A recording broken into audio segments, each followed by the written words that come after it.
Ahmet elini kaldırdı başısına. Men şu Türkmenistan bilen Türkiýanyň bilim beriş sistemasyny deňeşdirip aýdyp berjek.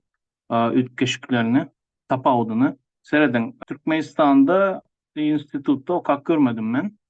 Ýene bilýän gär zatlary. Birinciden dress code, hani eýneşik kontrolü düzgünü, eýneşik düzgünü, soň okama düzgünü, bilim beriş tapawdy. Mysal üçin Türkiýany aýdyp bersem, men Türkiýede okan üçin aýdyp bersem, seredin. Birinji gezek men 2002'de geldim Türkiýe. Üniversitede alyp gitdiler meni, tanışlarım. Şonda girip görsem hiç formalı adam görmedim men. Yaşlardan hiç formalı bolan yaş görmedim. Her hili gezip berdiler. Soň oturduk, gürleşdik. Studentlar nerede diýip soradım. Studentlar, ine studentlar da daşta öğren. Forma yok mu diýip soradım da yok berdi. Hiç forma zaten yani düzgün yok dediler. Hayran kaldım da. Türkmenistan'da student görsem ben birinci formadan tanıyadım. Studenti formasından tanıyan, saldatın formasından tanıyan. Saldatlara berde her yerde giyalı. Yine studentler de свободный forma одежды. Soň özüm okap başlanımda benim gördüm. Seredin. Üniversitede girýän, okap başlayan, sen kursdaşlaryň hälin tek 20 yaşında sakkallary şu reçelli. Hiç kim zat diýene. Saçları şunyalı ya da erkili prическалар, gyzlar göge, gyzyla boyap bile saçlaryny hiç kim zat diýene. İslenýaly gezip bile. Şortuda, slansyda okuwa barýan hiç kim toşto zat diýene. Hiç kim ters sereden adam yok sana. Şonun ýaly свободный одежда. Mysal üçin men Antalya'da okudum. Antalya ıssy şeher. Тем более o ýerde deniziň ýakyny bolan üçin влажность повышенная, yani ýokary derejede nemlik. Şoň üçin o ýerde şortuda barsaňam zat diýmeýärler. Şlopkada barsaňam, конечно, bir simpatiçni bolmaly, bolmasa göze hoş görünmez, ýene hiç zat diýmeýärler. Ondan soň Türkiýede üniversitetlerde yarım ýylda 4 hepde okuwy goýbermeni hakyň bar. Barman. Bir aý diýbermeli. Mysal üçin student ertir oýanýa ýa-da gijrak ýatdy. Oýanýa, men bugün okuwa gitmeýin diýip galyp bilýär. Okusyna dowam edip bilýär. Hiç kim hiç zat diýmeýär. Şo gün bütün sapaklaryna gitmeýär. Sebäbi birine gitse, birine gitmese, soň ýene 4 hepde geçenden soň ýene şöyle birine barmasa birine barmaly bolýar. Şoň üçin bütün gününe barmaýarlar. Käbirler var, şo hakyny ulanman yarım ýylyň soňuna çelde dowam edýärler. Yarım ýyl geçen soň hani egzamenlere, kanikula bir ay galanda öýüne gidýärler. Добавочный kanikul bir ay. Soň öz kanikul bar, soň egzamen. Egzamen soň kanikul. Indi bilim berme sistemasy näli? Seredin, her adamyň gowy bilýän predmetleri var, gowy bilmeýän predmetleri var. Indi Türkmenistan'da, bütün Sovetski yurtlarda olar için tapawdy yok. Sen predmetten bilmeýän bolsaň, sen yaman baha alýan, pes baha, şo sana problema bolýar.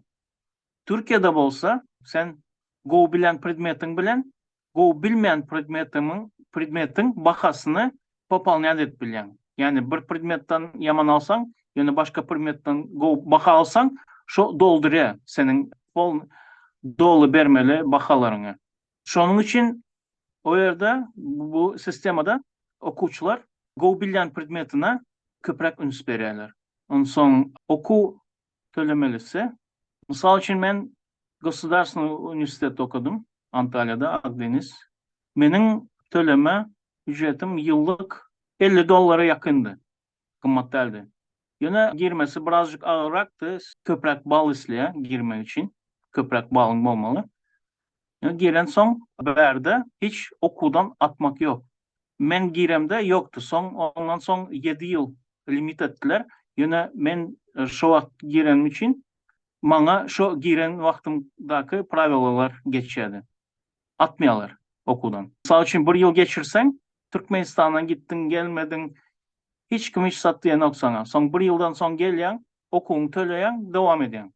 Hiç kim zattı yok. Bakalarda birazcık neme oluyor, doldurmalı oluyor. Sebep almalı predmetlerin bartı geçen yıl, onlar almayan tezedenden registrasya edip geçmeli oluyor. Şu mesele bolaymazsa başka mesele yok. Ondan son muğalimler, Türkmenistan'da men görüyen muğalimler näl gürleşýär studentlar bilen. Berde muğalimler çekiniýär gatyrak gürlemeni. Sebäbi studentler öz haklaryny bilýärler. Bilýärler haklaryny. Ters bir zat diýse жалоба berip bilýärler. Gidip sudadan berip bilýärler. Şonuň haklaryny bilýärler berde studentler. Ondan soňra diýjek zadym men gyzym hatda mektepde okuýar. Şu wagt 6-njy klass, ýöne 4-njy klassda okanda olarda insan hakları deyip sapak geçerdiler. İnsan hakları adam hakları demek. İnsan derdi adam hakları kitap geçerler. Ve okak gördüm. Konstitutsiyada yazılan zatlar yazılıyor şu kitapta. Çağaları 4-njy klasta öğretirler. Çağalar ucu 4-njy klassdan öz haklarını biliyor. Yine demokrasiya. Bizlerde ondan sonra yine bu temadan başka yine konspekte diğerler dediniz ya, konferensiyalarda misal prezident Gürlen'de yazıp durmalı. Demek şu oturup dinlep oturmalarını şoları kabul etmen, imsim oturmasınlar elinde bir zat yazıp dursunlar deyip şu düzgün girizildi. Belli. Şonun için. Ahmet, ilk başta şunu daşarır takılar görenne, şu prezident gürläp tur ministrlaryň hemmesi dik durup ýazyp oturýarlar. Daşarır takılar soradylar bizden. O ministrlaryň ýatkeşi pesmi näme? Barsy ýazyp durlar diýip geň alýadylar, gülüşýärdiler üstünden. По поводу вот этих конспектов, что я хочу сказать. Интересно, потом проверяют ли они, что эти люди писали вообще у себя в тетрадях? И мне кажется, если их посмотреть, эти тетради, там, наверное, просто они волняшки рисовали, да, вот как волны такие. Не верится мне, что они там на самом деле что-то пишут. Murat elin galdyryp, Aýdar. Yani Ahmet Ağa şu bilim sisteması boyunca bir anekdot aytdı. Şu benim şu bilim sisteması vardı bir anekdot aytasım geldi. Umuman aydılanda zoologiya sapağı diye bir okuvçu diye endi egzamin tapşırılmalı. Birce temany okaptır diye. Yekece temany okap öwrenen olam diye parazitler yani bitler diye. Soň diye bilet çekýär diye o öý hayvanları. Yani diye cevap berip başlıyor. Okan temasından bir tema şu bitler var edy. Öy hayvanlara diýene koyun geçi sığır gelýär, sığırın diye derisi var diye, derisinde yumu var diye, yumun içinde diye bitleri oluyor diye. Bu da onun kanını içi, leykositler, yeni nemeler, umuman temanı sığırdan yani bitlere getiriyor.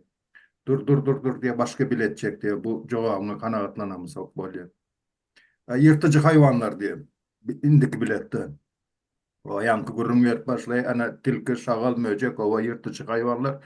Şoların derisi var, derisinde yumu var diye, yungların arasında diye biti var diye, bitem kanın içi deyip. Yine yankı şu bitleri alt geledi. Yok diye bulmadı diye, yine başka bir tema nemet diye, bilet çek diye, ona cevap ver. Yankı diye, bileti çekse diye, balık diye, balık var adı. O diye balık diye suda yüzeyen candardır diye, suda yüzeyen candardır diye, teninde diye tengesi var diye. Eğer tengesi olman diye, şunda yumu olan olsa diye, şunun yumunun arasında biti olardı diye. Gene diye şu bitneme aytık geldi diye. Bu anekdotu aytmak bilen näme aytjak bolan, ýagny bütün bir kitabı okumak okman del. Arkadağı Serdar Şöhrat, arkadağı Şöhrat İslam geçip bilen diýen ýaly göçme manda men şoň ýalyrak netije çykarýan. Ondan başka ýene bir anekdot. O ýene şu zoologiya sapagy diye bir Pelançaýew o ýerinden turdy diye muallim soraýdy. Sığırda näçe aýagy var diýip. Ýankan 5 diýip jogap berýärmiş. Sığırda da 5 ayak olarmy? Getir gündeliğini bakan ikilik diýip. O yankı diye gündeliğini gözläp ugurady diye dur Pelançaýew diye muallim. Senin kakan nerede işleýär diye. Yüzünü sallap muallim prokuraturada işleýär kakam demiş. Okuvçular seredin. Her näçe ýyllardan kämahal mutasiýa netijesinde 5 ayaklı doğulan gölede bolýar. Yani sığır Beş ayaklı çağda doğup bile. Hiç kaysınız bilmediniz ana falan çayıp bildi. Bakas beşlik. Sen Kakas prokuraturada işledi. O böyle. Son gündeliğine de beş koydu diye sapat tutardı zıvanok oldu. Okuçular çıkıp bari. Falan çayıp karaş deyip yana şu yankı okuçu enemedi. Kakan prokuraturada kim bolu işlediyse oğlum Sadovnik diyemişler. Böyle onda yine ikilik bakan var. İndik sapağa deyip çoğun deyip koyuverdi diye. Yani bu yerde bir özünden ulu vezipelden korkmak derecesi şu anekdotta belli. Hatta sığıram beş ayaklı edip bilirler eken korken neticesinde. Umuman aytacaklarım şular. Ondan başka vatandaşlar ben şu bilim sistemasında kullukta şunyal yağdaya kavat geldim. Kulluğa baran esker egindeşim. O karantinda yine oğlanlar bilendir kulluk eden nemeler karantinda harbi kasamy yap tutmalı. Yani военный присяганı. Şu an sözlerini yap tutmalı. A4 format, A4 formatta kserokopyadan çıkarılan şu harbi kasamın teksti. Bir kulluktaşımız vardı. Mektebi utoran. Harp tananak. Absolutno. Şul haysı harplıysan yüzüne seyredip durandır. Men bilemak diye. Sen klasından kaldın mı sen? Bu derecede ne edip sen eline böyle güçlü alansın. Atestadın üçlükten dolduruyor. Ne edip klasından kaldırmadılar diysem. Klasından kaldıran olsalar diye men bana menzeşler men yallar diye yine bir yıl diye muallimlerin kanı içmeli diye. Yine bir yıl biz iş olmalı diye. Yine kaldırsa yine bir yıl iş olmalı diye. Ay şu gitse oldu şu başımızdan soğusak oldu körüşlük nerede kalmaydı. Şoň ýaly bilen de geçirip ýörýärler diye. Absolutna harp tanymaya vatandaşlar. Şoňa edil çağa ente harp öwrenmedik çağa goşky ýap tutduran ýaly şoňa izimden gaýtaly o men Türkmenistanyň raýaty pelança o şoňa harp kasam ýap tutturdum. Bilim sistemasynyň şu derecede aşak düşenligini men kulluğa var kullukda göz ýetirdim vatandaşlar. Kynansak da şol we şoňa meňzeşler ýagny iznen hostarlary gelýär. Komandirlerin gürleşe taşlamasını taşlaya o ertesi neme mulaç serjant neme bilen liçka bilen çıkandır. Bilimi var mı yok mu hiç kime gaýgy etmeýär. Şu taşlamasını taşlamalı, vezipe almalı. Utarda beýnansak da Türkmenistanda umuman şunyal sistemalar has ýörgünli bilime seredilmeýär. Arkaňa seredilýär, birem jüwiňe seredilýär. Ben Türkiye ilk elimde 2004 yılın orta iyun aylarına ilk şort geldi. Sonra bizim taliplerimiz bile duşamda şu döwürdäki taliplerimiz kentek öňkü Sovet sistemasy bilen bilim alan taliplerdi. Türkiýanyň deňdoşlary bilen deňeşdireňde bizimkiler has ýokary derejede bolup görünýär. Bu bazılarının bardygy bu bilim alan mektepde bu bilim alanny bildirip durdy. Olardan has ýokary görünýär. Ýöne eýem soňky ýyllarda ýyl çykana ýylşy göründi. Çıkıp opozisiýa geçen ýylym 2000-nji ýylyň fevral aýy 1-nji ýyly bolaly. Eýem ýa-ni Niýazowyň sistemasyna, Niýazowyň bilim sistemasyny alan kan talipler gelenne olar eýem gaýtap tersine bol.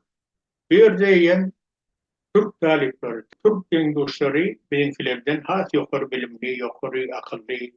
Akylly diýsem aý bizimkiler akylly däller. Ýöne bilim ugruna pesigi görünýärdi. Ýani şu niýeňiz Niýazow Reýmerde gowy aýdyp geçdi, o baka berdi, özüm işläpdir mektepde, o bilýär. Men dogry Türkmenistandan gelden soň soňky döwürleri asym 2000-nji ýyllardan başlap nähili okudylýany ýöne çap bilen bilýär. Hem şu niýeňiz hani dogry aýtdy. Ahmet meýe 90-njy ýylyň başynda Niýazow Türkmenistan Özbaşçylygy gazanandan soň ilk ýyllarda Türkmenistanyň inteligensiýasy hakykatdan Türkmenistan terk. Sonra Türkmenistan bir Arif polkaly diýsegem ilim ugrunda ýalňyş. Ondan ol adamlar gidenden soň bir tapar muallimler ýa şeýtip pensiýa çykdy ýa atan ýerler ýatyp bolsun ölüp gitdiler ýa terk edip gitdiler.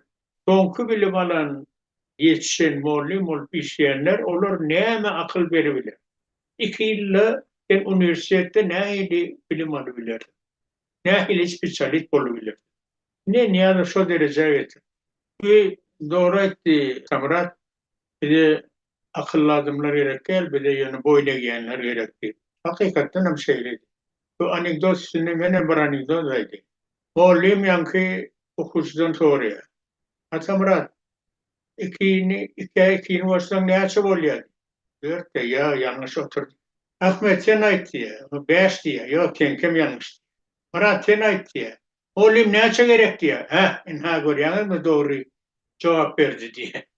Ne şu neydi? O bilimli adamlar gereken olur ya diktatörler. Yine boynu yiyenler, lepey diyenler gerek.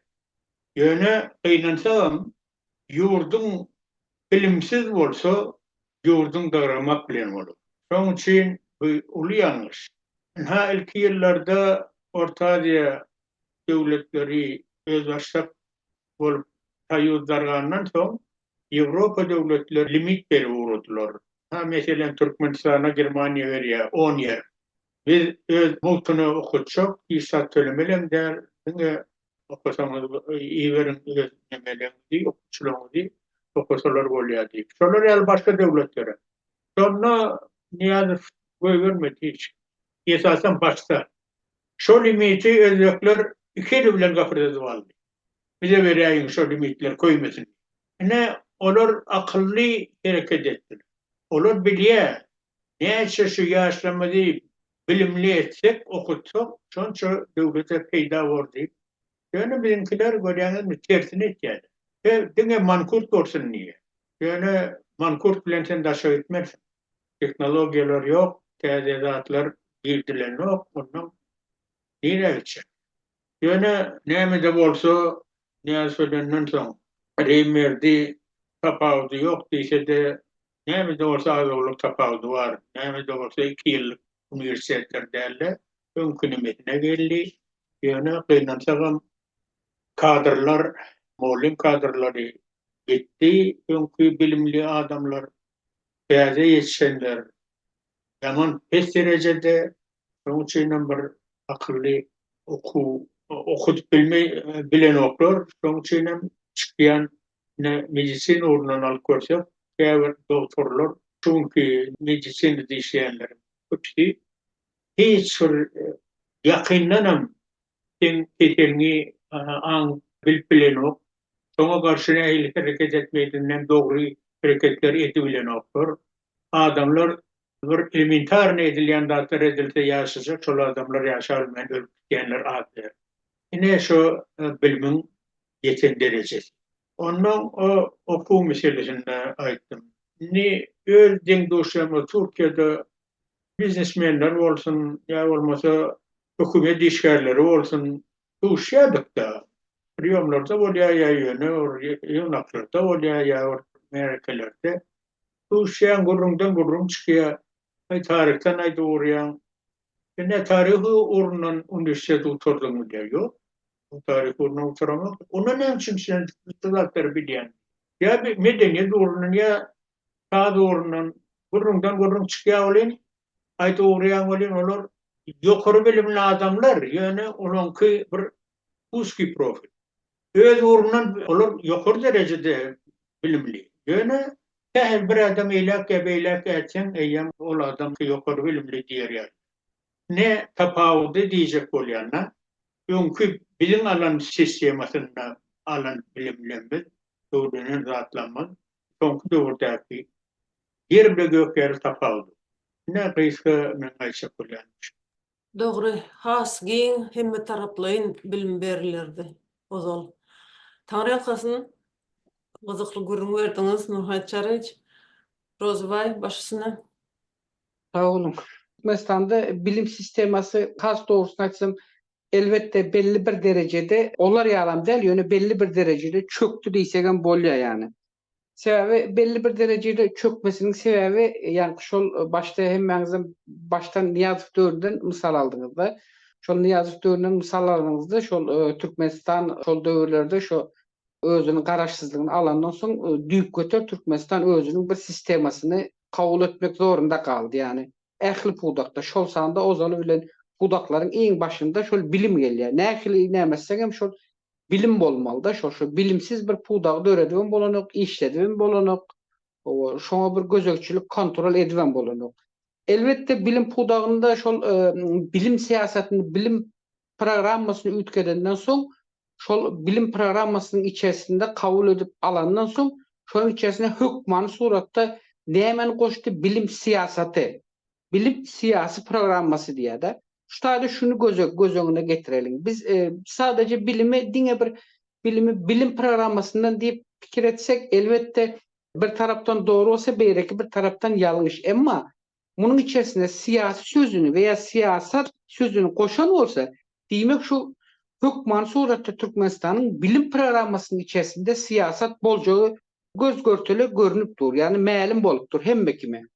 Bunun şeýle bir tarapy var. Her bir döwletiň özünde ýa-ni şol bir bilim programmasy bar bolsa, şonuň içinde şol döwletiň özüniň kada kanunyna laýyk, konstitusiýasyna laýyk we hem de ýa-da olaryň geçmişdäki tarihlerinden göze alıp bular şol derejede özlerini belli bir derecede şol döwletiň özüniň bir siýasaty öz içinde tutýar. Yani doluluğuna, açıçalığına, yani erkin demokratiya veya açıçan tiyasıp näme diýip olar bularym yeri gelen ýerde, käbir ýerlerinde şoňa dolu ruhsat beren oklar.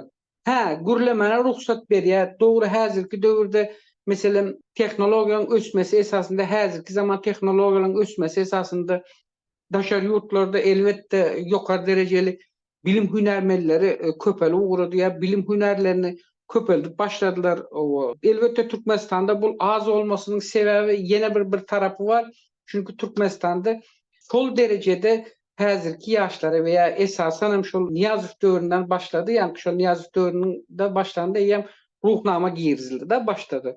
Şu ruhnama döwründen geldi. Ondan soň Altyn asyryň altyn çağalary nämesine geldik. Ondan soň näme boldy? Yani häzir Arkadagly Serdaryň nesli olarak tanalyp duran Türkmenistanyň ýaş nämeleri, zehirli çağalary veya yetkinjekler veya diýelik talipleri. Bu döwrüň talipleri elbette biz häzir öňkü döwürden şu Türkmenistan garaşsyzlygyny alandan bäri meselem aýdalyň 28-29 ýyl bolan bolsa ýa-da 30 ýyl bolan bolsa diýende takminan aýdýan 30 ýylyň dowamında Türkmenistanda bir zat bilimde bir zat östümi diýseňiz elbette men doluluğunu östü diýjek däl. Ýöne belli bir möçberde östü. Belli bir möçberde östü. Käbir tanymal ýaşlar ara çykyp başlady. Elbette bu kim üçin buýsançly bir näme? Elbette bu hemmemiz üçin, diňe bir hökümet üçin däl, bizim döwletimiz üçin, bizim özümüz üçin. Emma beýleki bir tarapyndan bilim barady, beýleki bir tarapyndan seretsek siýasat barady. Ine ýa-ni şol başda Reýnbergde aýdyp geçdi de Türkmenistanda diýe şo bilim ugrunda, bilim pudaklarında diýe şeýle nämeleriň diýe politikalary var diýe şo diktatorlaryň beýleki ruhnamy, beýleki sapaklar diýe. Opşum bu meseleleri men umuman aýdanymyzda biz Soýuz döwründe okanymyzda meselem biz şol Soýuz döwründe bize de hepdelik meselem hepderiň 6 gün okuyan olsak şol döwürde bir hepdeň 2 gününde 6 saatymyz bar bolsa galan saatlarymız 5 saat sapak okuýardyk. Elbette şol döwürlerde biz sapak okan döwürlerimizde de siyasi programmaya bilim pudagynda alınıp barlayan programmalar biz döwüründe de gaty erwet däldi ýöne. Bilim şo derecede düşer diýip pikir emedimiz ýokdy. Ýöne häzir men Nur Muhammed agan diňläli diýenimin sebebi edir şu taýdan getirip çykarjak bolýan bilim pudagy nerden seretseňiz şol Niyazov garaşsyzlygyny alandan soňam şu 95-nji ýyla çel mektep gutaran ýaş mektep okuwçylary veya şu ýokary okuw jaýyny gutaran talipler şol döwürlerde de birazajyk bularda bilim güýçlüdi. Emma her näçe gynansak soňky döwürlerde Türkmenistanda bilim barada nitolka diňe bir Türkmenistandaky bilim pudagynda işleýän jogapkar işgärler hatda şol Türkmenistanda ýokary okuw jaýyny okujak ýa-da diýelim şol mekteplerde mektep gutaryp okuwçylardan mugallimler ozala bizden soraýat häzir olar ýazap soramayan men dogry ýalan gürlejekler bilemem okenda o menem bir 10 ýaşyldan bäri men ýurt içinde de ýöne meniň diýjek bolanym häzirki döwürde mektebi eýem gutaryp barýan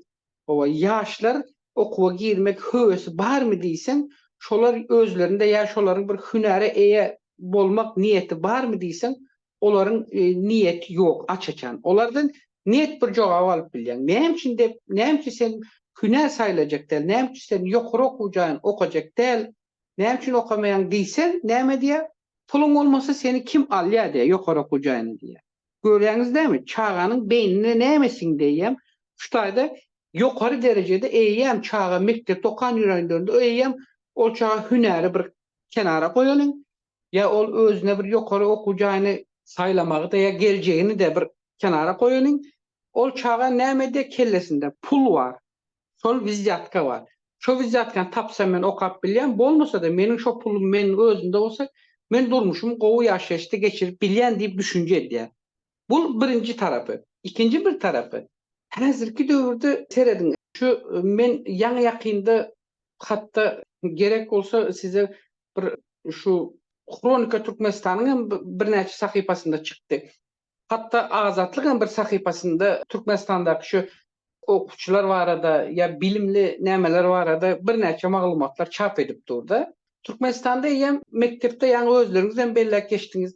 Indi elbette Türkmenistanda demokratiya yok, erkinlik yok, açaçanlık yok, açaçan bilim siyaseti yok diýäňizde elbette yok. Men onu boyuna alýan yok. Ýöne eger bizim elimizde şol açaçan erkinlik siyasat bilimini berýärse biz näme diýilers? Hemen berdi diýelim-de. Ene açypdyňdy barda öňümizde. O hökümet goýdy açyp. Hani nämedin diýse şonda kim näme diýiljek mesele? Hiç kim isar edilmeýär. Çünkü şonu kontrol edip biler ýaly hiç adam yok. Hökümetin özü kontrol edip bilen yok şonu. Sebäbi näme üçin diýende hökümetin özünde häzir şu döwleti ýöredip we şoňa kontrol edip duran hökümetin özünde şol kadir sistemesi yok. Ol siz onu seyretmeň, ol bir bilim bölümünün başlygy ya bir velayet bilim bölümünün edarasy ministerdir ya hakimdir. Olar ene ýangy täjrübe wagtda eline depter alyp diňe diýär şu näme diýse öňüne baş egip ýazyp durýar diýäňize. Olar şo taýda diňe ýazmany bilýär. Yazıp çıkya şo taýdan alan emirini özünden aşakki tawin bolan yerli ýolbaşçylary emir vermeyi başarýar. Bu eýem nämeni size görkeze, apaçyk görkeze, ýani Türkmenistanda eýem eger siz haýsy bölümde veya haýsy ýokary okujaýyny gutarsaňyz gutaryň, tapawdy ýok.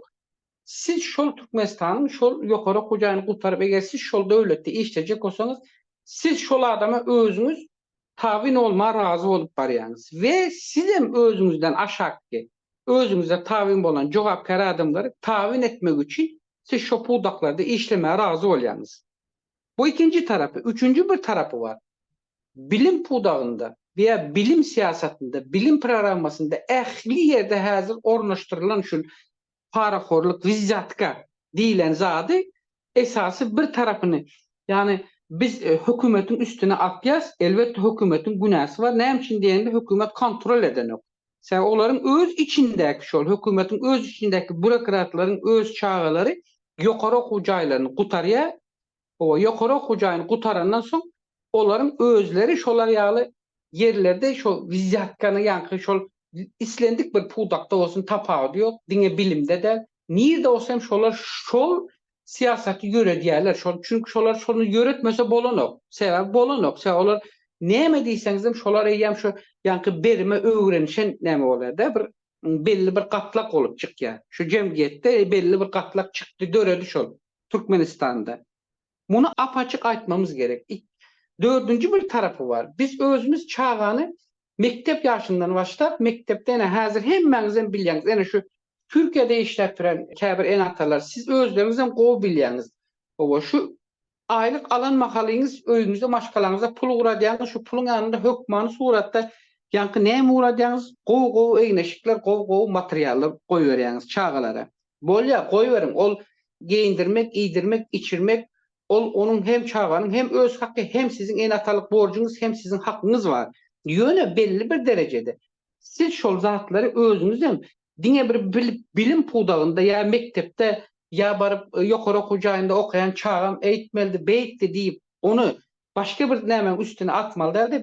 Biz de yani ene ata olarak da ene ata da öz çağasynyň tä şol ýokary okujaýyny ya da mektebe gutarana çen şonun terbiýesinden tä bilimine, ahlagyna çen, medeniyetine çen belli bir çäklendirmede siz jogapkärçiligimizi biz unutýas, unudup duruz. Hatta unuttuk diýsegem biz bilýäs, unudamız ýok. Ýöne bilgeçliğe ne diýär şo zatları.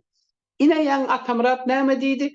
Atamurat diýdimi? Mekteplerde telefon aktarýar diýdi. Bolýa bar. Näme üçin okuwçylar telefon indi o taýda telefon aktarmasyny hem häzir men hatda şu telefon meselesi değil, başka bir mesele bir canlı bir nämeni şahit olan zadymy meniň elimde video bar. Men videonu gördüm ýöne onu hiç hilime näme berjek del. Bu ýaýynda näme çekdäl, haýsy mekteplige näme çekdäl. Ýöne men şo zatlar görenimden soňra men umuman kellem ütgedi. Mende de kelle ütgedi. Men belli bir ýaşa gelsemem, meniň meselem diýelim, meniň yegerlerim bar veya meniň deňboşlarymyň çagal ogullary bar, gyzlary bar. Bolýa hemmesinde de var. Haýsynyň eline sereseňiz hazır iň pes marka diýe Samsung. Samsung A52 ya A51. Mektepde çağlaryň elinde. Bolýa indi bu soň men bu zatlaryň gyzyklanýanda indi men özüm şu mesele bilen gyzyklanyp ýören soň men soradym. Diýdim näme sebäpden diýdim şu mekteplerde şular çağlaryň elinde soňky döwürde telefon aktarýarlar diýdim. Indi hazır diýerse VPN barmy? VPN bolsun bolmasyn onu olar sonra ýükleýär. Häzirki ýaşlar çem kitap okap bir başka bir näme bilen gyzyklanandan tehnologiýalarna gyzyklandysa häzirki ýaşlar senden menden ökte bilýär bular tehnologiýany. Her türlü sana çözýärler bular. Çözüp eline berýär. Bar tehnologi meselede kompýuter olsun, bu telefon olsun olar üçin mesele däl. Olar liç bu şo kitaba seyretmesin. Şol gerek zady tehnologiýada alja kol topulýarlar. Bu bunun birinci tarafı. İkinci bir tarafı. Yankı şol elindeki telefonlar bilen yankı şol mektebiň soň ya aşakda izki partada oturup ya öňkü partada oturup arkasında ya yan kaptal tarafında oturan nämeler olsa meselem gyzlar olsa bagyşlarsınız meni. Şol gyzjagazyň bilden aşakdan durup telefonu video çekýärler. Ya da bular häzirki döwürde mektebiň häzir mektepde başlap otur. Men indi talip bolup eger ýokara okujagyna gitse bolýa birazajyk ýaşy 18'den geçýär. Onda birazajyk göz açylar bolýa, onda bir jogapkärçiligini özleri boýnalar diýip pikir edýändir. Boýna almak zorunda da hatda özleri jogapkärçiligini çekilýände de özleri özlerine jogap bermek zorunda. Emma mektep mahaly. Mektepde ya mektepden sapaktan gidip bağışlarsınız ya sapaktan soň veya sapak mahaly. Pullurak çağalaryň, maşgalaryň çağalary gyzlar bilen gidip başka yerlerde bağışlarsınız, gucoklaşıp eýlen beýlen edip şo gyzjagas habarsız surata video çekip aýlap ýöräpdirler. Bu zatlar eýem hökümetiň eline geçti, bar, elbetde bar. Indi hökümet muny görýär. Hökümet näme edýär muny? Görýärden ýa-ni hökümet özüniň siýaset, bilim siýasy programmasynda ýa-ni şu mektep ýaşyndaky çağalaryň bularyň ahlak hem medeni nämesini goramak üçin hemem Türkmenistanyň bilim siýasatine beýleki döwletlerden we daşar ýurtly sinçilerden bir tepki gelmesin, ýani garşylyk gelmesin diýip bular muny goramak üçin, özüni goramak üçin näme edýärler? Ýa-ni çağalary çağırıp ýeke-ýeke ýa-ni ele geçenden soň ýa gorkuzyp soraýarlar. Sende näme bar, näme ýok? Sen telefonuny hani getirip berik? Ya sen telefonu kim alıp berdi? Nereden aldın? Sen telefonun aç. Olar asıl meselesi şol telefonu kimi nämen düşüreni, nerede nämişeden çağalaryň. Veya mundan daha beteri. Ene häzir hemmemize mälim. Hemmemize mälim. Hökün azatlyk beripdir. Men onu bilemok. Ýöne men öz araşdyrmamdan, yani öz deriňep gören ve özümün şol birnäçe şol mektep mugallimleri lewap tarapdan olsun, beýleki nämelerden bolsun tapadyk, tanadyklarym şu bilimi pudanda işten mugallimlerden soraýanda näme üçin mekteplerde diýende mugallim diýende näme üçin mekteplerde häzirki soňky döwürde diýen şu yaş mektepde yaş gyzlary şular ýaly näme başlady diýende gözekçilik kontroly näme üçin başlady diýip men soradym. Näme üçin şular ýaly gelip bularyň en atasyndan nämeden ýok diýip mektepde diýdim de şular ýaly gyzlary diýdim akidip medisine gözekçiliginden geçirýärler. Näme üçin diýdim bular ýaly gyzlar geçirip kemsi diýerler de diýdim. Onda näme üçin diýdim oglalar akidip gözekçilikden geçiren oklar diýip men şunu soradym men. Men şunu apaçyk soradym. Soň şonda şol mugallimyň biri maňa şeýle bir jogap berdi. Can oglum dedi. Can oglum dedi. Gaýrat etdi. Şunu menden sorama dedi. Muny sorasaň munyň izi gaty erwet zatlaryň izine eltýär dedi.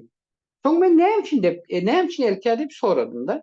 Pullu maşgalaryň çağalary ýa-ni şol gow giyinmek için veya gow zatlar alıp ya mektebe gelmen mediz hatta şol medpunktlardan bilmem başka yerlerden yani pul verip özlerine sağlık spravkalarından ve näsag diýip spravkalyp ýa-da mektebe getirip goýarkendan özleri şäherlerde we etrafın başka bir yerlerinde iýip içip gecelerine nämelerde aýlanyşyp ýördiýär. Göz öňüne getirip görün. Indi soň bular ele düşen ýagdaýynda bir ahlaksyzlyk bir meselesi bilen bular bardy geldi ele düşen ýagdaýynda bularyň emindi esasy jogapkärçiligi so kimin boýuna düşýär? Mektebiň boýuna düşýär. Ýani mektepdäki mugallim. Indi bolýar mektepdäki mugallim bunu bilim barada gündüzki sistemada ben mektep sagatynda berilýän terbiýeden elbetde mugallim-de jogapkärlik. Emma mektepden çağa çıkıp gidenden soň bul mektepden çıkan çağanyň ta öýe barýança belli bir sagat ta öýden ertir mektebe gelýänçe munyň jogapkärçiligi şo taýda. Munyň biliminden olsun, ahlagyndan tutun, medeniýetine çelini, ähli nämesine çelini. Mundan ene ata jogapkärlimi, jogapkärsizmi? Şuna jogap berjek adam barmy? Buna hiç kim jogap bermeýär. Mesela biz mektep okan döwrümizde täcrübeýiz size mugallim bolup işden bir ýöretden nämesiz. Biz mektepde mugallim bolup mektepde okuwçy bolamyzda bizi okudan mugallimler elbette bize akıllı olun, bilimli olun. Şunu bir zat et adam bol deyip elbette şo döwür bize de käýätdi. Hatta ol döwrüň mugallimleri bizi 2 şarpyk 3 şarpyk hem değil. Gerek bolsa 4-5 şarpyk hem urup bizi adam etjek bolup sinaşat fakirler. O döwürlerde häzirki döwürki ýaly bir juda bir näme adam bolmady. O ýöne bolmasa da şol döwürde mugallimler ya senden bir köpük maňa pul ber. Men sen atstadyň pelan edin, pistigan edin, ya men sana eýderin, ya men sana beýderin diýen söz o döwrüň mugallimlerinden çykmaýardy. Gaýtam seni urwam görýärdi. Eger urup terbiýelenmese sana akıl sözü bilen, ýani terbiýe berme başlaýardy mugallimlerde. Hatta ýalvarmam aýdardy, janym oglum, janym gyzym. Gelecekde sen horlanarsın, sen şunu oka.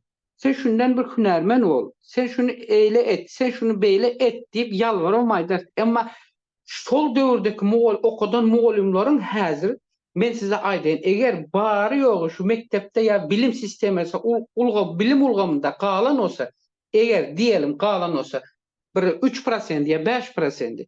Men şo mugallimlaryň nitolke elinden men ene açyk aýdaýyn size. Men şo mugallimlaryň aýagynyň aşagyny öpmeli olsa da men razy men şolardan. Şol döwürden galan. Emma ondan soňky bolan mugallim bolup bilim ýa-da mektebe ýa-da bilim sistemasyna ornaşan häzirki kadrlardan men hiç haýsyndan gelecek. Hazır biz 30 ýyl geçen olsak takminen. Yeni 30 ýyl geçsek men bulardan Türkmenistanda bilim barada bir zat ütkeşir ýa-da bir zat ütker veya Türkmenistanda şeýle bir zat bolar diýip bu mugallimlerden garaşmaýan. Çünkü näme üçin garaşmaýan? Sebäp şu. Ene şul mektepten başlap ýokary okuw jaýyna berip, jaýyna barýança pul berip baran hünermen şol ýokary okuw jaýynda gutaran kursuny näçe ýyl okasa, 5 ýyl, 4 ýyl tapady, ondan soň ýan gaýdyşlary ýa 2 ýyl diplom zaşyta işlep, ýani diplomunu alsa bile bular sar onu şol beren pulunu çıkarmak niyetinde. Häzirki döwürde mekteplerde mugallimlaryň käbir mekteplerde men umumy hemme mektepde we bilim pudagynyň hemme ýeri hemmesi gara diýip aýdamok men. Agyna ak, garasyna gara diýär. Käbir ýerlerde mugallimler, erkek mugallimler okuwçylardan ya nas dilep alyp çekýär, ya nas getirdiýär, ýa-da bir paçka sigaret äkeldiýär. Bu da belli. Bunu bilýär. Bunu mugallimler diňe mugallim däl, şo mektebiň zawjam bilýär, mektebiň direktorem bilýär, hemmesen bilýär. Käbir mekteplerde, käbir ýaş mugallimler, zenan mugallimlerimizde soňky döwürde şol ruhnamanyň döwründe gutaran institutu gutaryp baran ýa ýokary okuw jaýyny gutaryp baran zenan mugallimlerimizem.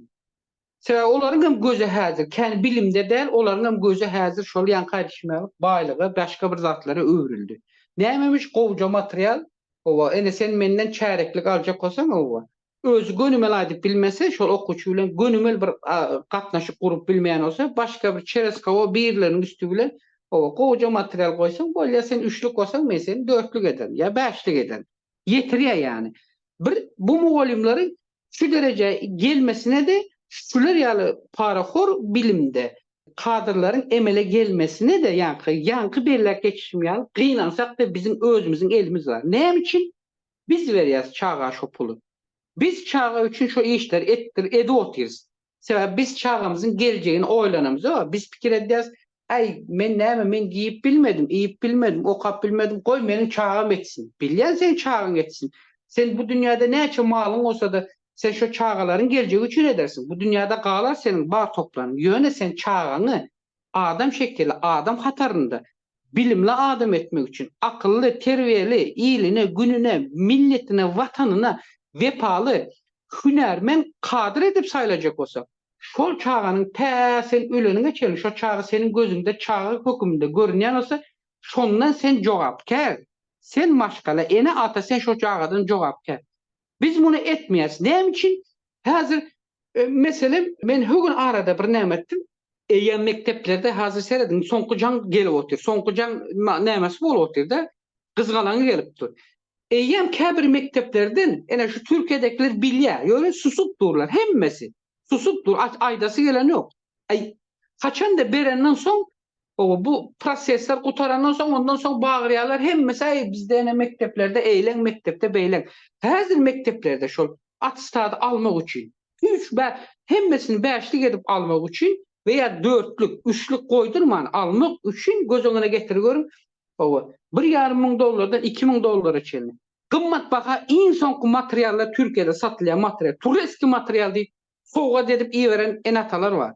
Men adını familyasına çelinden bilya. Gerek olsa mektep nomburuna çemaydı bilecek. Şu çağının ne çenci klas tokayanını. Şu çağlar ele düştü. Sol çağlar şu tayda şunu hödür eden de ağızdan ağıza geçe. Ene hazır şu muğalimler için sonra işi başladı. Şu muğalimler sonra çekip başladı. Bilim pudağında. Biz ne için bunu ediyoruz? 5 yıl, 10 yıl diyeniz 5 yıl, 10 yılında bu bitecek zaten. Belki bir 15 yıl, 20 yıl yani belki sürmek mümkün. Bilimli yaşlarımızın hazır şol yurdun içinde şol sistemini, çüren sistemini qaytadan ayaklandırmak için bizim dışarı yurttaki bilimli yaşlarımıza bizim ihtiyacımız var. Yani zerurluğumuz var. Biz dışarı yurtta qalıyız. Ne için qalıyız? Yani ozaldan qalan bir nakıl var ataların sözde. Yani buraya kızıp diye yorganın yakma diye. Biz yani yukarıdaklara kaharlanıyız. O kıynansak da yurt taşına çıkandan sonra hüner alıp her kim yurt taşında öğren katı koğuş şartlarda, erkin şartlarda yaşamalı. Biz şu erkin şartı şu yurtta döretmek için bizim elimizden gelen etmeli. Ol yurt dine Berdi Muhammedov'un ya Niyazov'un siyasi olarak hususu maşkalasından ibaret yurt değil. Ol yurtta 7 milyon halk var olsa takminen aydanda. Şol yurdun eyesi 7 milyon halk. Şonu şu yere eye edip getiren olsa şol belli bir möçberde halk şoları ses verip şu tağa saylap koyan olsa da şol ses şona ses veren de şona ses vermedik de şol devletin rayatı olsa şol yurdun eyesi şol devletin rayatı. Biz bunu düşünmeli. Bundan başka yenem düşünmeli zadımız должна быть система сдержек и противовеса. İnisiyativаны koldamalı. Bundan başka belki yurtlarda opıt var, tecrübe var. Şonam ulanmalı. Misal için Kazakistan Bolaşak diyen programanı ulanlı. O yerde de tanışlık bilen ministerlerin çağları sokuldu, gittiler. Yöne şol arada zehinladi çağlarım daşarı yurtda okap inni hazır yurda dolanıp şolar hazır bradrak neme umumi sistema goldaw berip oturlar. Şunyalı zatlarım biz ulanmalı. Bundan başka men fikrim boyunca daşarı yurtda hazır okuyan, işleyen yaşların tecrübesini ulanmalı. Şolary çağırıp şolara goldaw bermeli. Eger mümkinçilik bolsa yöne göz önüne näme tutmalı? Şu yıl 30 yılın içinde köp adamlar mankurtlaştırdılar. Şunun göz önüne tutmalı.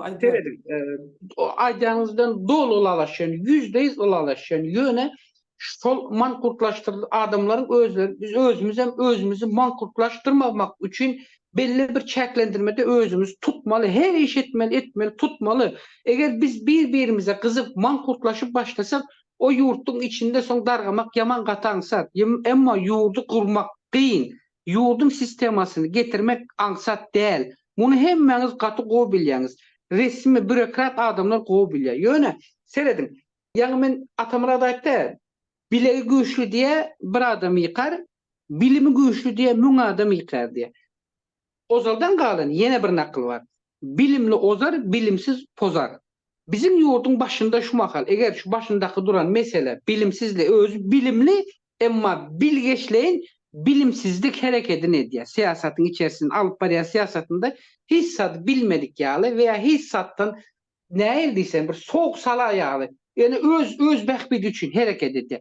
Seherce bir misal yan yakın sosyal medyalarda da dolaştı. Ne açı gören olsanız. Haysaydalık toşunu bilemem. Tacikistan'a gidende Orta Asya'nın prezidentler Tacikistan'a varanda Tacikistan'ın prezidenti hemmesine soğuk verdi. Gören olsanız hemen prezidenti. Şol Özbekistan'an var, Kazakistan'an var, Kırgızistan'an var. Sonda Serdar Berdimuhamedov omotir, atası var Gurbanguly Berdimuhamedov, olamdır. Gurbanguly Berdimuhamedov'un boynuna zincir takıptır. Seredin. Boynuna zincir takan. Dünyanın, yurdun bütün maliye baylığı senin elinde.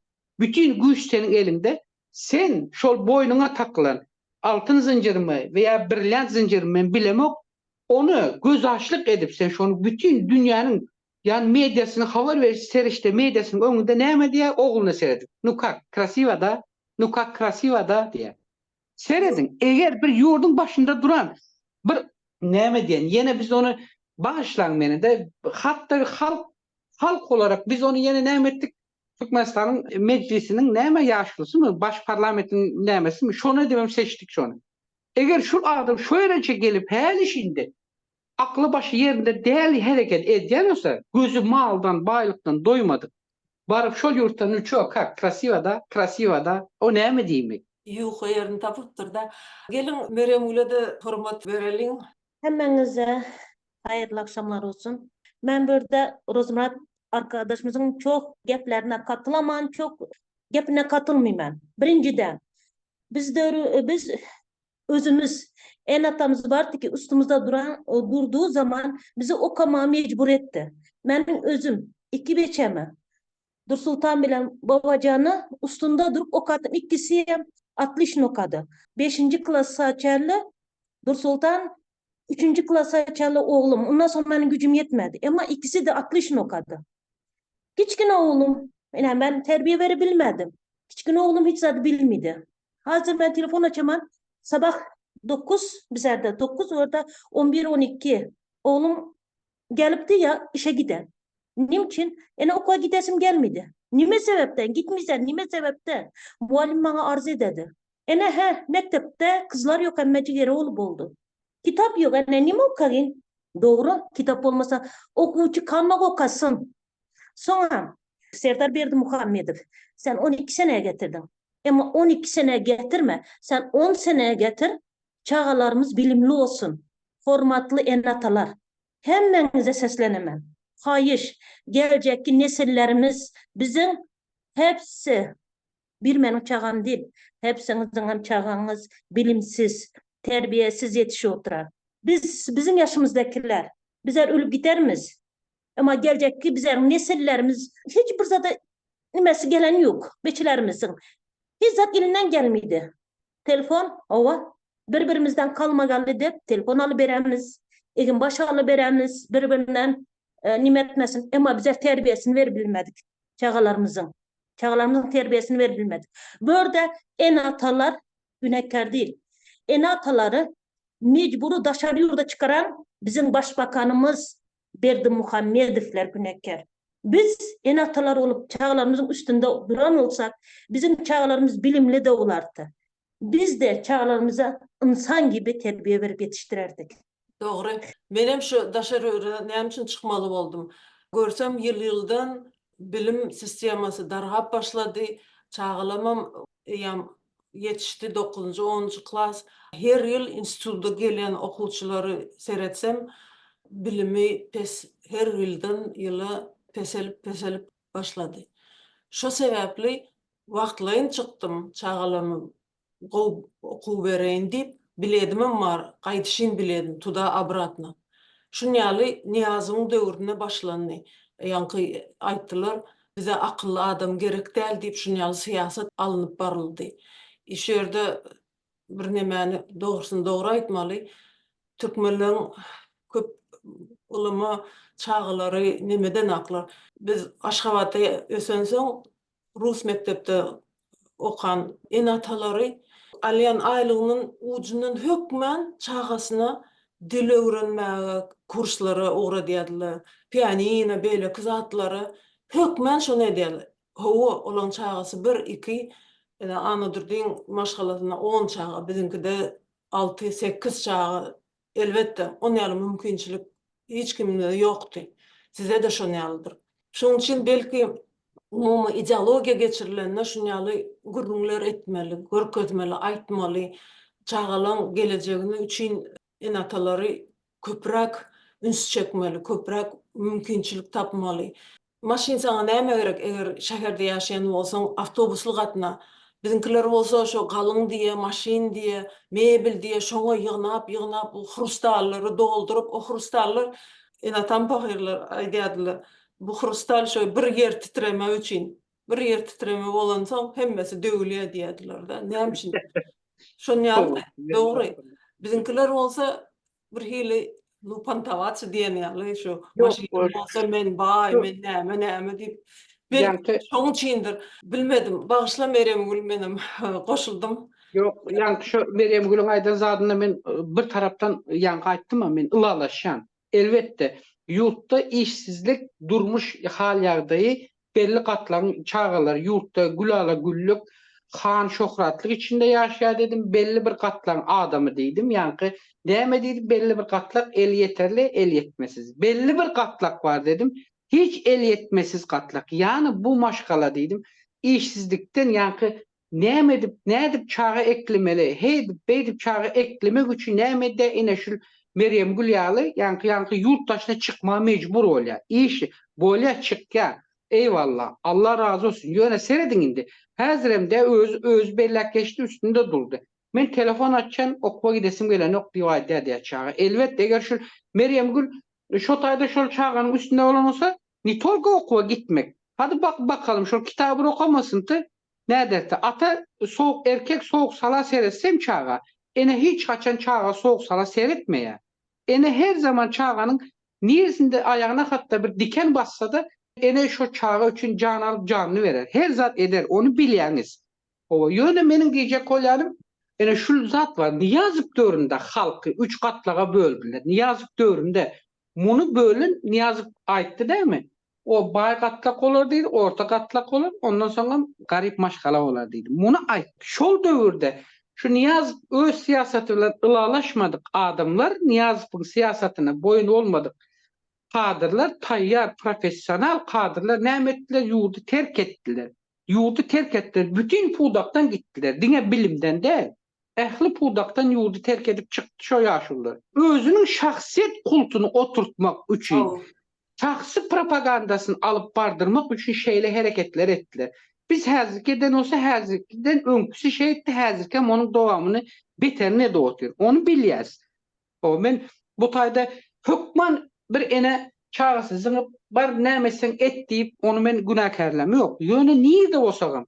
O häzirki döwürde özüňiz bilýäňiz, bagışlarsyňız ozalky döwürke ýaly Sovet Söz döwründe bilýäňiz, 10, 12, 8 çağdan az maşgala ýokdy. O döwürde hökümet pulan berýärdi, bütün hemme näme sosial ýükümçiliklerini seredip ýardam edýärdi. Häzir o zatlar ýok. Häzirki döwürde kaysy maşgalany tutsaňyz zordur, zora bir 5-6 çağa ýa taparsynız ýa tapmarsynız. Yok, meniň pikirlerim bilen elbette ılalaşmaýan Şeýinberde. Ol elbette onuň öz görüşi, öz ideologiýasy, o zatlar.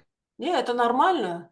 Pluralizm мнения. Ýöne wagty bolmansaň gidip barýar, ýoksa özü goşardy näme aýtjak zatlaryny.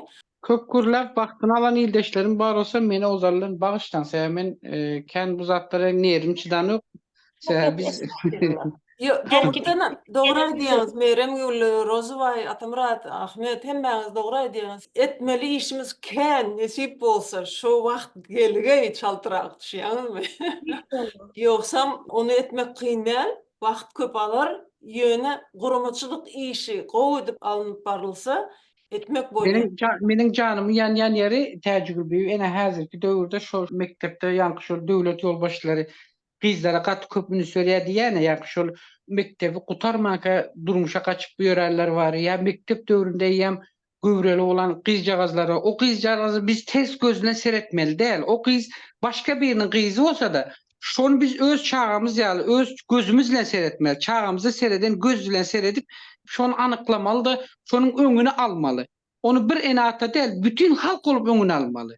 Düşündükmü? Ýöne Şonu aýtjak bolýar. Eger biz onu çağasy beýle, munyň çağasy beýle, aý nämese şonu etsin. Goý doganda olsun, bozulany bozulsun diýip otursak, bugün onun çağasynyň başyna gelen bela etir meniňkä gelýär, bir gün onuňka gelýär. Biz ona seredemiz ýok. Biz ona seredemiz ýok. Düşündürmeli, yaltanmaly däl diýmeli şolara enatasına. Yaltansaň çağın sypýa elinden. Men şo Germaniýada biriniň maşgalasyny türkmenler öýünde boldum da sagat 6-da çağalary telefonlary koridorda bir stolik bar, şo taýa goýup durly. Üçsem gelip goýdular, gitdiler. Bu näme diýip sorasam, ol neme diýe limit goýduk diýe çağalary. Ine 40 minut seretdiňiz, oýnadyňyz ýa işlediňiz telefonni şo stoliga goýýaňyz. Beýleki okuw işleriň hemme zady edýän, diňe ertir alyp bilýän şo telefony. Teýe enatasy uje düşünýär. Internet bir taraplaryň gowy zat. Ýöne biz limit ne diýseň da barlanmasa, seredilmese, senzura edilmese olam ziyan. Imen ene şol. Zatlary, girýärler, gyzlar, Imen şol. nimeleri, ana amoralin zatlary girip bilýär, dogry dämi? Eger kellesi işlemese, yaş kelle da yaş. O düşündürmeli. Hemme zady düşündürmeli. Mysal getirmeli. Beýleki nemeleri, goňşulary ýa kitap bermeli. Ina şeýle bolýar diýip düşündürmeli. Şonu sen ýeň bolmasa da o yaş beýne näme salsaň şo ösýär. Täjribi siller döwrüňizde bagyşlan. Siller döwürde ine özüňiz öz ýaşan döwrüňizden mysal beriň de siz döwürde de bular ýaly tehnologiýa bolmady, elbetde bolmasa da siller döwürde ýa-ni şol enatanyň gözünde çağanyň ahlagy, terbiyesi, bilimi nähil derejededir. Ene şunu siz özüňiz örnek beräýin. Siller döwürde Enataň awraý bolmaly birinciden. Misal üçin men kakam hapa sözü hiç kaçan ulanmaýady. Biz bilmeýärdigim şo sözleri. Ejem diýärdi, ina kakam gelsin şondan sonra. Şondan uje biziň şeýle bir hormatymyz bardy. Şo näme diýse bize kanun ýaly. Şon ýaly biz hormatlaýardyk. Birinji. Diňe bir söz ulanýardy, svoloş diýen söz ulanýardy, onu kaçan şo kino seredende faşistler barady, svoloşlar diýärdi da. Birinji şoňa. Hem de özüňiz bilýäňiz Türkmenistanda tomus aýlarda sebep köp bolýar, svoloş onu bir neme etmeli diýärdi. Diňe şol. Haýwan ýa-da iň gaty bilen enataň iň çağanyň garşysynda gürleýän sözü nämet haýwandy. Ýöne ene ata, çağanyň ene atasy, ýani äraýal çağanyň enesi atasy.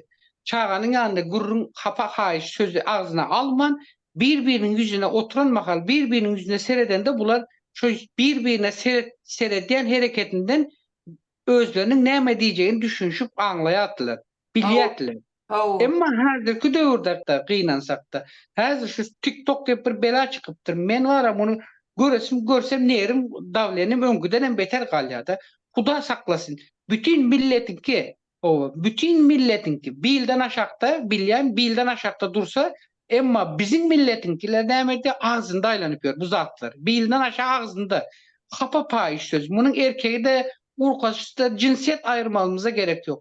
Bu zatlar nereden kaynaklanıp çıkıyordur? Ene teknoloji diýerse, ene teknologiýanyň bir tarapdan berýän peýdasy ene. Hem bize, hem çağımıza, hem ýani şol millete, döwlete. Ene dargamamyzyň sebebi. Eger eşiteni bolsaňyz, alymlar neme geçiripdirler? Şo telefona doga köp seredýän oglulaň, çağılaň beýnesine şeýle bir täsir getirýär, erwet täsir. Ve zreniýa, gözi. Uşa 20-30 ýaşyndan soň eýnek giýmeli bolýar. Ikinji, ýat keşmezi pes bolýar. Täze bir munduň içine täze her hili maglumat gelip dur. Munutun içinde. Şu diye ervet diye adam için, hasam çağı için. Çağı dine okap, gözü bilen, eli bilen yazsa, şonna yat keşi kovuluyor. Sebep adamın hem gözü, hem dili, hem eli işleyen. A telefon olsa dine seyrediyen. Şey dip diye idiot köpeliyor. Çok efir yapayar eğer isteseniz. Seyredin, hal 3-4 günlükte bir maglumat aldım. Özümüzün Levaf velayetinden. Yani şol adam için Türkmenistan'da şol şehirde bir kuruluşluk edarlarında işlep veren, bütün hemen bilen yöne adını vermeme gerek yok. Bir teknik hopsuzluklara göre ben onu korumak zorundayım. Ayalı Türkiye'de işlep veren. Indi kızcağızı atasından atasına aydıptır, ata deyiptir benim elimde o yönü şonda da telefon var, yönü markası birazcık küçükler. Atası aydıptır, kızım sen az şu telefonu kullanıver, enen gelir, o nesip olsa Huday oluyorsa öylerin olur, kvartiraların oranı o. Bütün zaten emedeli senin okun var. O sok hem zaten sana ne emederiz deyse, yani son enesi kızı atasına aydan etmen, yani kahar edip enesine jalip edipdir. Papam o menin nämeden yok. Enesiz özüňiz maňa gaýrat edin eýdi. Soň ýanky ayaly Türkiýeden duran ýerinden adamsyna jaň edipdir. Adamsyna sen näme şu bary bir gyzymyz var, şonu gentirip, şoňa üstünde durup puly uğratsa men uğradan, sen şoňa seredip şonu alyp berip bilen gokmu? Diýip ýanky telefonda bular başlaýarlar çağanyň ortasynda. Ýanky iň soňky bularyň gelýän netijesi näme? Gygyrşa, iň soňunda da ýanky ayal bir-birine şu taýda düşünüşmeye yankı kızın üstünde çağasının öz çağasının üstünde yankı bular boşanmak derejesine çegelýär. Nämemiş indi eğer şunun aydanını etmepdik o şu çağa şu son marka telefon iPhone näçe 12 mi 13 soratdı. Onu yaşamdan 12 mi 13 sor alıp vermepmiş. O şonun için o şu çağa o şu çağını men karnımda getiremok. Şu çağın hemmesini me şu taýda şu kapıda senden döredip senden doğdum ben deyip diye ters gidip diye. İndem nämemiş boşanacakmış, baracak değilmiş o. Kıyza beni şürmekte kutarsa kıyızlar kaysa boldu. O oğulları gerek dermiş. Bu niye var ya bu? Hani bizim bu mu bizim medeniyetimiz? Bu mu bizim bilimimiz? Bu mu bizim terbiyemiz yani? Sağ olun, Taňry alkasyny gataşan üçin